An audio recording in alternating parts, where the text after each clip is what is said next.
2024학년 정시방송 합격을 위한 필수 전략, 저는 컨쇼 대표 서영진입니다. 오늘 제가 준비한 것은 과연 문과 침공, 이과 학생들이 수학 때문에 이제 문과로 교차 지원하잖아요. 그게 이번 시즌에는 어느 정도 가능할까요?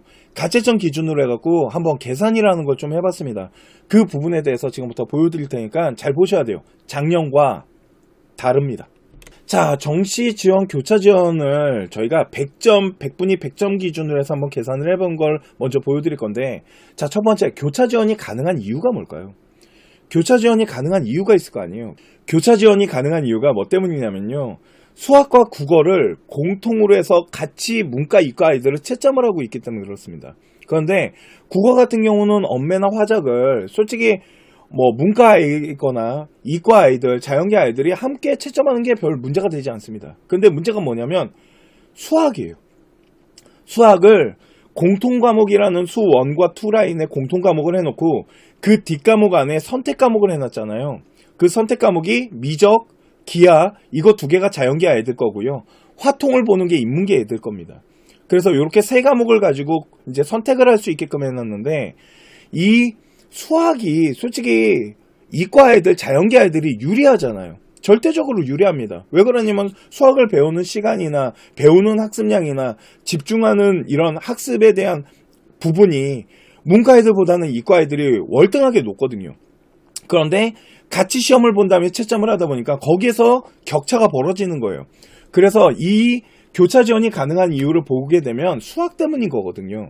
자, 그래서 수학을 원점수를 가지고 요번에 표준 점수를 가채점 기준으로 한번 비교를 해봤어요.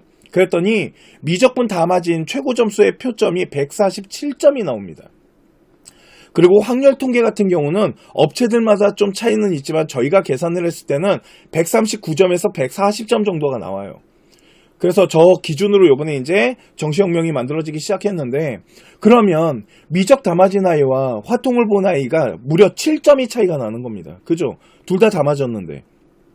그러니까 만일 이과 아이가, 자연계 아이가 문과 쪽으로 교차를 하게 되면 7점을 먹고 들어가게 되는 현상인 거죠. 만점 기준으로 봤을 때는. 그러니까 이과 아이들이 문과로 교차하는 침공이 일어난다라는 얘기가 나온 겁니다.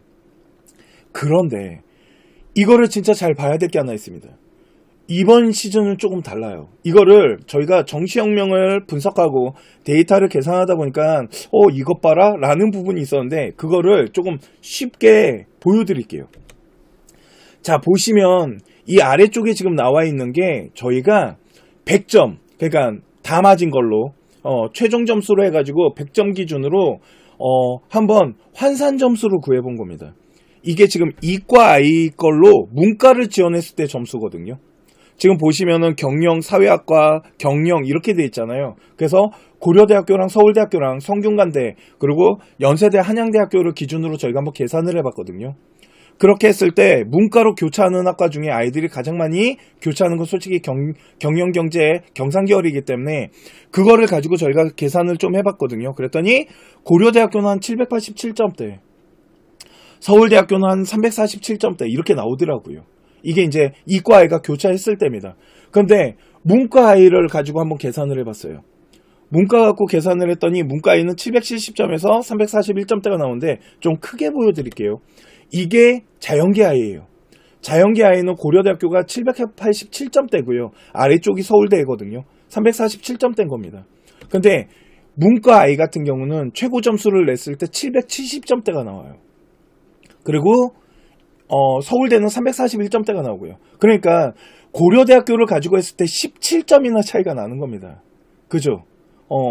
16.7점이 차이가 나는 건데 거의 17점이 차이가 나잖아요. 이러니까 이과 아이들이 교차를 했을 때 문과 아이들보다 절대적으로 유리한 거예요, 지금. 점수 환산 자체가 저 미적이랑 기하 때문에 먹고 들어가는 게 있거든요. 그러니까 요렇게 나타나는데, 이거를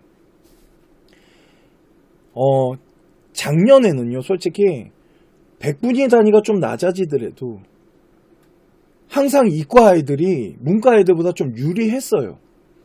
그런데 이거를 이번 시즌에 정시혁명을 만들다 보니까 좀 작년과 다른 게 있습니다. 그거를 지금부터 한번 보도록 할게요. 요번에 보여드리는 거는요, 정시 교차 지원을 하는 자연계 학생인데 100분위 기준을 90점으로 맞춘 겁니다. 그러니까 아까보다 한 10점 낮춘 거예요, 제가 지금. 그렇게 해서 봤더니 고려대학교가 한 660점대, 686점대가 나옵니다. 그리고 서울대학교가 303점대가 나와요. 근데 이거를 요번에는 문과 아이를 90점대로 맞췄습니다, 저희가. 그러니까 위에 있는 거는 자연계고요. 아래쪽은 문과 아이예요. 요 상태에서 아까와 같이 경상계열이랑 사회과학계열을 지원했을 때 점수거든요. 그런데 요 첫 번째 점수가 자연계예요. 자연계 아이가 686에서 서울대학교는 한 303점대가 나옵니다. 그런데 요번에 문과 아이를 볼게요. 문과 아이 점수가 687점이 나와요. 아, 인문계 아이가요, 자연계 아이한테 점수가 잘 안 밀립니다, 지금부터. 쉽게 말해서 작년과 달라진 게 뭐냐면, 작년에는 솔직히 100분이 90으로 해도요, 자연계 아이들이 문과보다 점수가 높게 나왔어요. 그런데 이번에는 화통을 본 아이들이 어느 정도 점수대를, 그 점수대가 어느 순간부터는 미적과 기하를 따라잡기 시작했다라는 거죠. 거기다가 요번에 국어에 대한 반영 비율이 높잖아요. 근데 요번에 국어가 작년만큼 쉽지 않았거든요. 그런데 문과 같은 경우는 국어에 대한 반영 비율이 더 높게 형성이 되잖아요. 이런 부분들. 그러다 보니까 내 점수를 봤을 때 90점을 기준으로 하게 되면은, 지금 서울대학교 같은 경우는 1점 정도가 이과가 높지만 고려대학교 같은 경우는 문과 애들이 1점이 더 높아요. 그렇기 때문에 요번에는 교차 지원이 무조건 다 유리하다라고 볼 수는 없고요. 어느 정도 점수대가 형성되느냐에 따라서 교차 지원을 못할 수도 있어요. 근데 현재는 저희가 10점 단위로 계산을 했지만 다음에 실제점이 나오게 되면 저희가 1점 단위로 계산을 할 거예요. 그렇게 되면은 어느 정도 문과 애들이 점수대에서 선방을 하고 있는지 그거를 찾아내야 된다는 거죠. 그러니까 이번 시즌은 작년과 다르게 무조건 이과 애들이 문과로 교차했을 때 유리합니다라고 판단하기가 쉽지 않을 수도 있습니다. 이해 가시죠? 그러니까 요번에 이 부분들도 한번 잘 계산을 하면서 봐야 된다 라고 생각이 들어서 조금 저희가 가채점 기준으로 하는 거지만 일단 방송을 좀 준비를 했다라고 보시면 될 것 같습니다. 자, 제가 오늘 준비한 2024학년 정시방송 여기까지 하도록 하고요. 잠시만 기다려주시면 1대1 상담해 드리도록 하겠습니다. 잠시만요. 대학교 지원 마지막 관문 정시가 남았습니다. 대학교 학과 라인 상중하 라인 컨설팅을 서영진 컨설턴트와 함께 하실 수 있습니다. 1단계는요, 성적표를 접수할 거고요. 그 다음 사전 질문지를 발송을 해서 학생과 학부모님들이 생각하시는 대학과 학과에 대해서 1차적으로 조사를 할 겁니다. 그 부분을 가지고 대학 라인을 짤 거고요. 왜 그렇게 대학 라인이 짜졌는지 가나다군에 맞춰서 설명을 해드리는 시간을 가질 건데요. 저에게 컨설팅을 신청하고 싶으십니까? 02-593-8253번으로 연락 주시면 됩니다. 감사합니다.